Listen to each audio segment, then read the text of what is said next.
नगरजनांची आर्त प्रार्थना श्रीरामाचा रथ अडवू शकली नाही। त्या रात्री अयोध्येतील कुठल्याही घरी अग्नी प्रदीप्त झाला नाही, दिवे लागले नाहीत, अन्न शिजले नाही। उदक नाहीसे झालेल्या समुद्रासारखी ती रघुनगरी भकास झाली। श्रीराम लक्ष्मण सीता तमसा नदीच्या किनारी पोहोचले। या ठिकाणी प्रथम मुक्काम करून प्रजाजनांना चुकवून सकाळी लवकर अरण्याच्या मार्गाने निघून गेले। कोसल देश ओलांडून वेदश्रुती, गोमती आणि स्पंदिका या नद्यांच्या पलीकडे गेले। इथे नद्या, पर्वत, भूप्रदेश, विविध स्थळं यांचा उल्लेख करण्याचं प्रयोजन म्हणजे रसिक प्रेक्षकांना भौगोलिक परिस्थिती देखील लक्षात यावी। गंगा नदीच्या किनारी निषादाधिपती गुहानं श्रीरामांचं दर्शन घेतलं आणि अत्यंत भक्तीनं त्यांचं आदरातिथ्य केलं। ती रात्र सर्वांनी इंगुदी वृक्षाखाली काढली। श्रीरामांनी सुमंताला रथ घेऊन इथूनच अयोध्येत परत जायला सांगितलं। निषादाधिपती गुह यांनी नौका सिद्ध केली आणि श्रीराम लक्ष्मण सीतेसह नौकेत चढले। नावाडी वल्हवू लागले, लाटा आदळू लागल्या, नावाडी आणि गुह गाऊ लागले।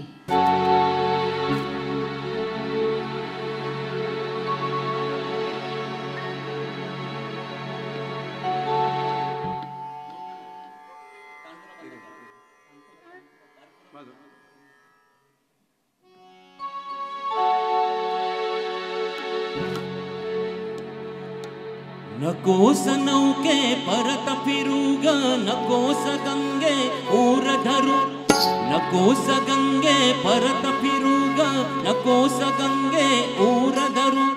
श्रीरामांचे नाम गात या श्रीरामाला पार करू। जय गंगे जय भागीरथी, जय जय राम दाशरथी। जय गंगे जय जय राम,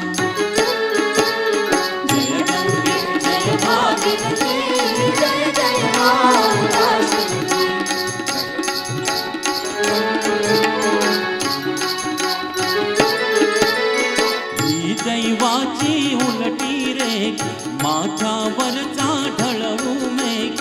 ही दैवाची उलटी रे माथावरचा ढळवू मेघ।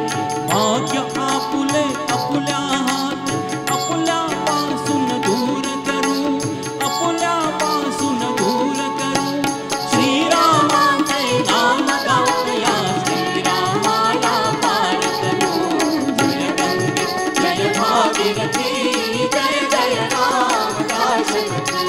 जय गंगे जय जय राम।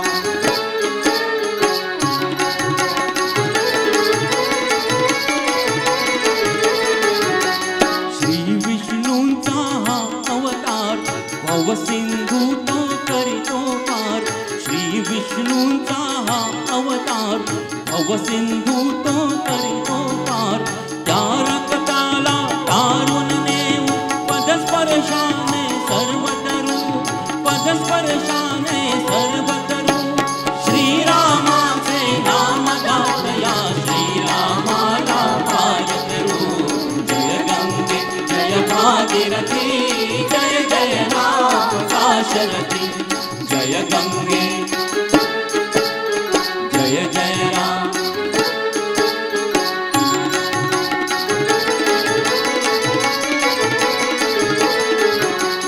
गंगे तुझा मंगल योग, भगीरथ आणि तुझा जलोग। गंगे तुझा मंगल योग, भगीरथ आणि तुझा जलोग। त्याचा वंशज नेसी तूही, दक्षिण देशा अमर करू, दक्षिण देशा अमर करू। श्रीरामाचे नाम गात या श्रीरामाला पार करू। जय गंगे जय भागीरथी, जय जय राम दाशरथी। जय गंगे जय जय राम।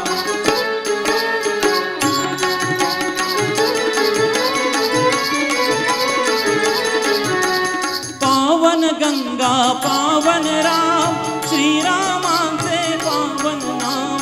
पावन गंगा पावन राम, श्रीराम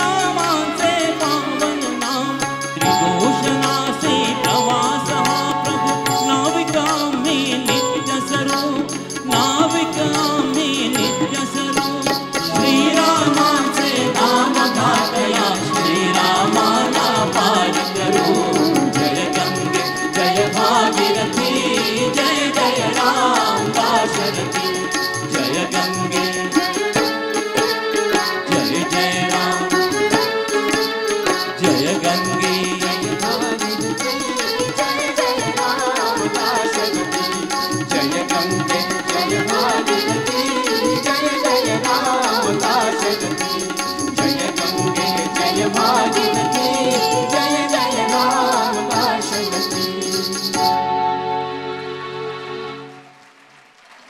गंगा नदी पार केल्यावर श्रीराम लक्ष्मण सीता यांनी आपली मार्गक्रमणा सुरू केली. दिवसा चालावे, रात्री एखाद्या वृक्षाखाली पानांची शय्या करून निद्रा घ्यावी असा प्रवास करीत भारद्वाज मुनींच्या आश्रमात पोचले. हा आश्रम गंगा आणि यमुना यांच्या संगमाजवळ आहे. तिथं भारद्वाज मुनींनी त्यांचं आदरातिथ्य केलं आणि वास्तव्यासाठी चित्रकूट पर्वत योग्य असल्याचं सांगितलं. भारद्वाज ऋषी म्हणाले, हे रामा, चित्रकूट पर्वतावर पुष्कळ ऋषी मुनी तापसी तप करत आहेत. त्या पर्वतावर फळं आणि मुळंही विपुल आहेत. चित्रकूटावर राहणं हे रमणीयतेच्या दृष्टीनंही चित्ताकर्षक आहे. जाताना भारद्वाज मुनींनी चित्रकूटावर कसं जायचं या मार्गाची माहितीही दिली. त्यांचा निरोप घेऊन श्रीराम पुढे निघाले. वनविहार करत चित्रकूट पर्वतावर आल्यानंतर सपाट आणि मनोहर जागेकडे पाहून श्रीराम लक्ष्मणाला म्हणाले, या इथे लक्ष्मणा बांध कुटी, या इथे लक्ष्मणा बांध कुटी, या मंदाकिनीच्या तटनिकटी, या मंदाकिनीच्या तटनिकटी, या इथे लक्ष्मणा बांध कुटी, या इथे लक्ष्मणा बांध कुटी.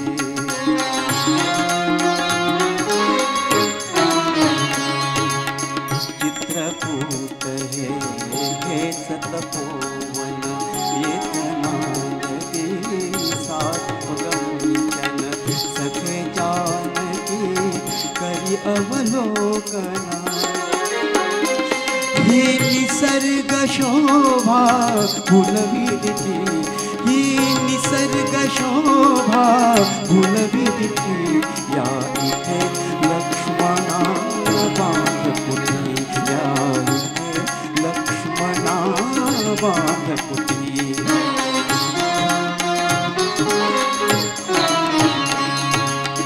पलाश फुलले बिल्व वाकले, भल्लातक फल भारे लवले, दिसतील यांना मानव शिवले, दिसतील यांना मानव शिवले.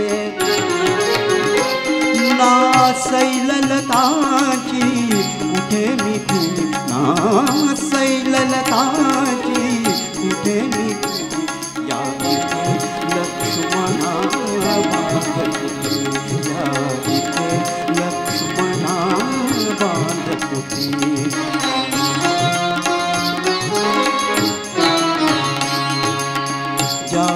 जानकीसाठी लतिका कलिका, तुझिया माझा भक्षसायका. जानकीसाठी लतिका कलिका, तुझिया माझा भक्षसायका.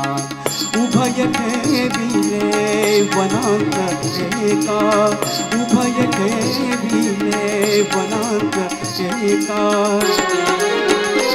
पोचलो एथती शुभची घटी, पोचलो एथती शुभची घटी, या इथे लक्ष्मणा बांध कुटी, या इथे लक्ष्मणा बांध कुटी, या मंदाकिनीच्या तटनिकटी, या मंदाकिनीच्या तटनिकटी, या लक्ष्मणा बांध कुटी, या लक्ष्मणा बांध कुटी, या लक्ष्मणा बांध कुटी.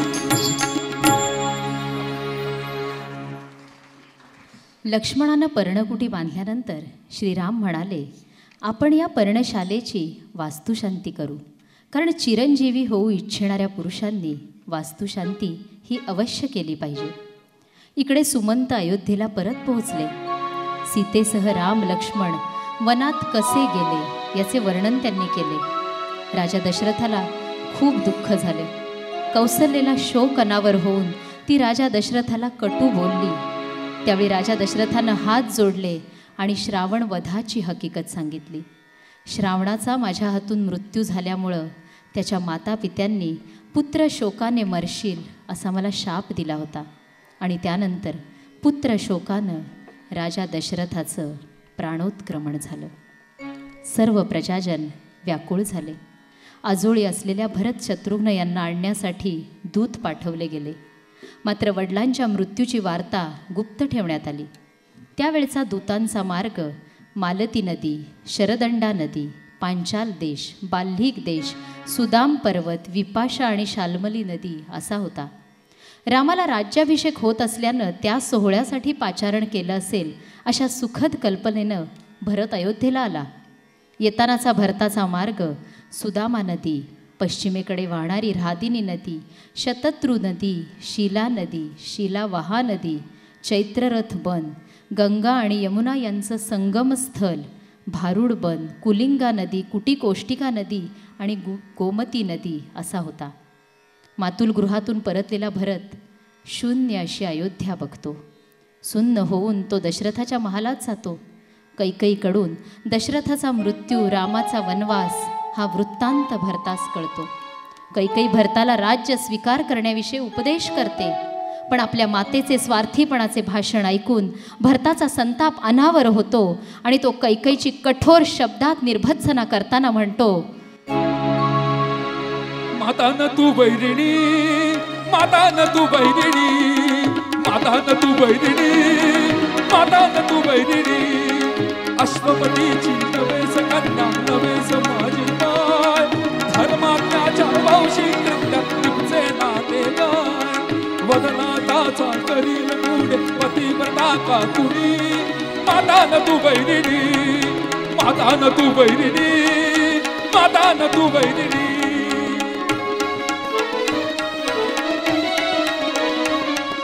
शाखे सह तू वृक्ष तोडील फळा इच्छिसी वार, आत्मघातकी ज्ञानाचे या गातील भाट पवार.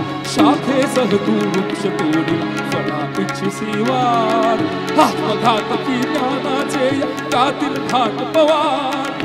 स्वीकारित विराज तुझा सव, स्वीकारित विराज तुझा सव, कीर्ती होईल तुझी, मातान तू बैरिणी, मातान तू बैरिणी, मातान तू बैरिणी.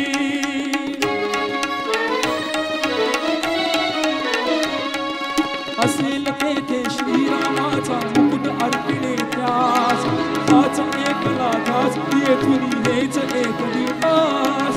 असेल तेथे श्रीरामाचा मुकुट अर्पिणे त्यास, हाच एकला ध्यास येथून हीच एक विलास.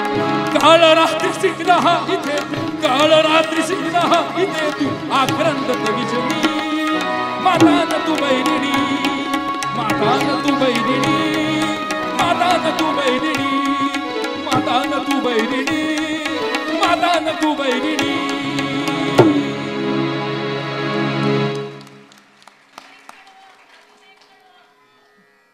आपल्याला वेळेची मर्यादा आहे, अजून खूप गाणी ऐकायची आहेत, तरी आपण पुढे जाऊया कथाभागाकडे. भरताचं आगमन होईपर्यंत राजा दशरथाचं शव तेलाच्या डोनीत ठेवलेलं असतं. दशरथाचा अंत्यसंस्कार करावा असे वसिष्ठ ऋषी भरताला सांगतात. त्यानंतर राजा दशरथाचा अंत्यसंस्कार केला जातो. दुःखी भरताचं वसिष्ठ ऋषी सांत्वन करतात. तिथे मंथरा येते. मनातून चिडलेला शत्रुघ्न तिला कैद करतो. 14व्या दिवशी सर्व मंत्री भरताला तू राजा हो असं सांगतात. मात्र श्रीरामच राजा होईल असं भरत निष्ठून सांगतो. वसिष्ठ देखील भरताला राज्याचा स्वीकार कर असा उपदेश करतात. परंतु भरत श्रीरामाला आणण्याकरिता ससैन्य निघतो. शृंगवेरपुरात गुहाची भेट होते. गुह त्यांना श्रीराम लक्ष्मणांचा जाण्याचा मार्ग सांगतो. भरतासह सर्वजण प्रयागला पोहोचतात. तिथे वसिष्ठांसह भारद्वाजांचे दर्शन घेतात. भारद्वाजांचा आदिरातिथ्य स्वीकारून पुढे भरत मंदाकिनी नदीवर सैन्यासह थांबतो. सेना पाहून लक्ष्मण क्रोधित होतो. श्रीरामानं भरताचा वध करावा असं सांगतो. भरत मात्र पायी पर्णकुटीकडे येतो. श्रीरामाला पाहून चरणांना मिठी घालतो. पितृनिधनाची वार्ता सांगतो. सर्व आश्रमावर दुःखाची छाया पसरते. भरत श्रीरामाला सांगतो, अयोध्येला येऊन राज्य कर, ज्येष्ठ पुत्रच राज्याचा अधिकारी असतो. मात्र श्रीराम भरताला समजावतात, पित्याची प्रतिज्ञा खरी करण्यासाठी तू राज्य केलं पाहिजे आणि मी वनवास. यावेळी जाबाली मुनी रामाला म्हणतात, भरतानं दिलेलं राज्य तू घे. श्रीराम म्हणतात, भ्रष्ट प्रतिज्ञ होऊन अयोध्येत राहणं योग्य नाही.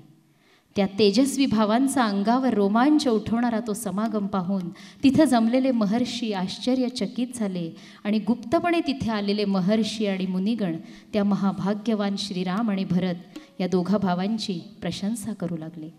भरताची समजूत काढून अयोध्येला जाण्यास सांगताना श्रीराम म्हणतात,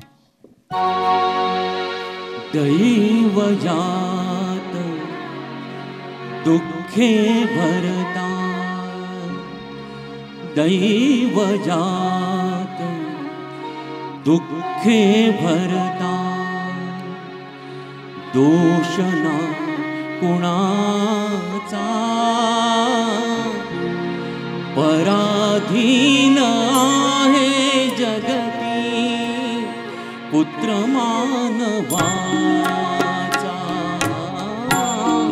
दोषना कुणाचा, पराधीन आहे जगती पुत्र मानवाचा, दोषना कुणाचा.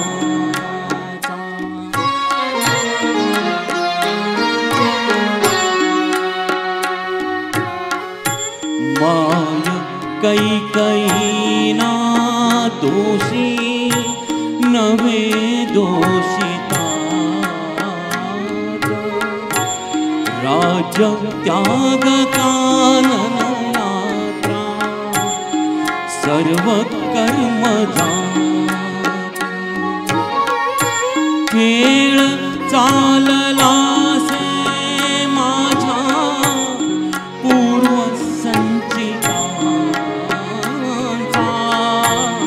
पराधीन आहे जगती पुत्र मानवाचा, दोषना कुणाचा.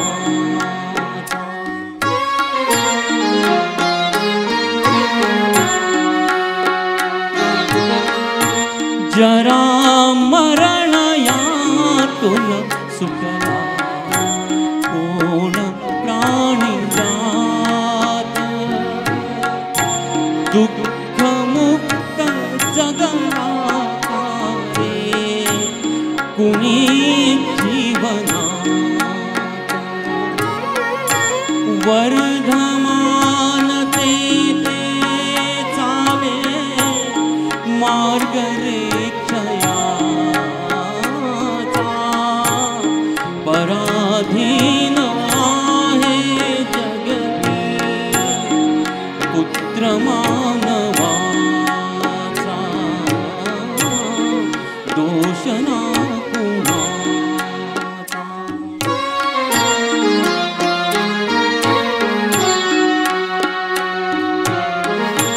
दोन ओंडक्यांची होते सागरात भेट, एक लाट तोडी दोघा पुन्हा नाही गाठ, क्षणिक तेही आहे बाळा मेळ माणसांचा, पराधीन आहे जगती पुत्र मानवाचा, दोषना कुणाचा.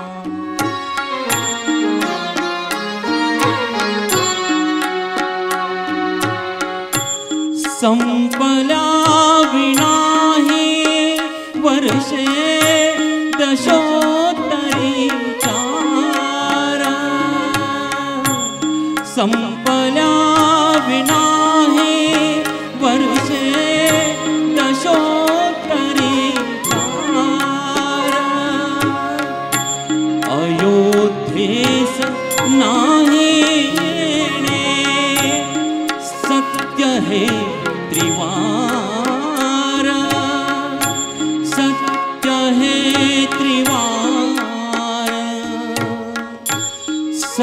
सत्य हे त्रिवार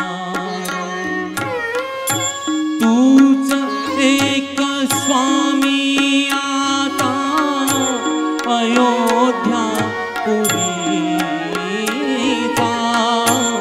पराधीन आहे जगती पुत्र मानवाचा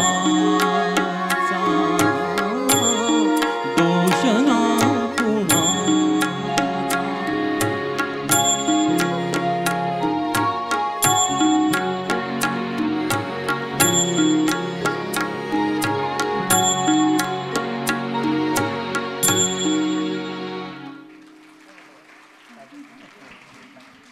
दैवजात दुःखे भरता दोष ना कुणाचा पराधीन आहे जगती पुत्र मानवाचा.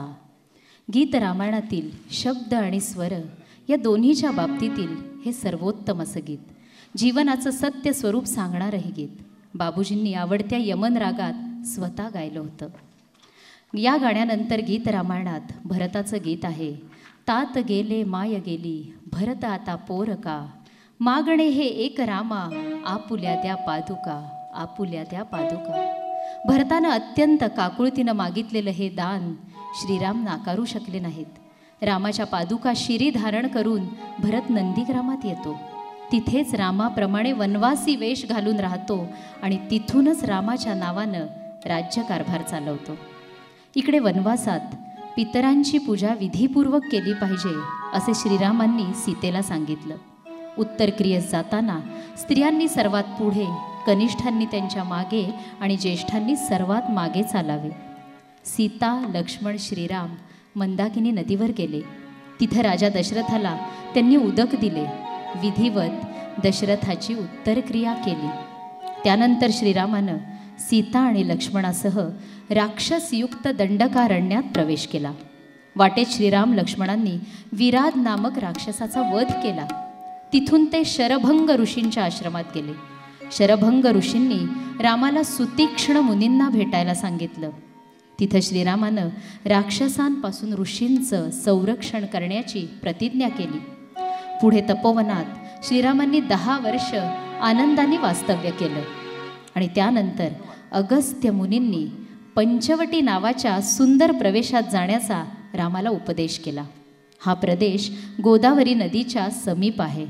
पंचवटीमध्ये श्रीरामांना प्रचंड असा धिप्पाड गृध्र पक्षी भेटला. तो राजा दशरथाचा मित्र होता. त्याचं नाव जटायू. पंचवटीच्या मनोहर वनप्रदेशात श्रीरामांची कुटी अत्यंत शोभून दिसू लागली. एकदा याच पर्णशालेच्या ओट्यावर हे तिघे वार्ता विनोद करत असताना रावण भगिनी शूर्पणखा सुंदर रूप धारण करून आली आणि रामाचं रूप पाहून त्याच्याशी लग्न करण्याची तिनं इच्छा व्यक्त केली. मंजूळ स्वरात म्हणाली,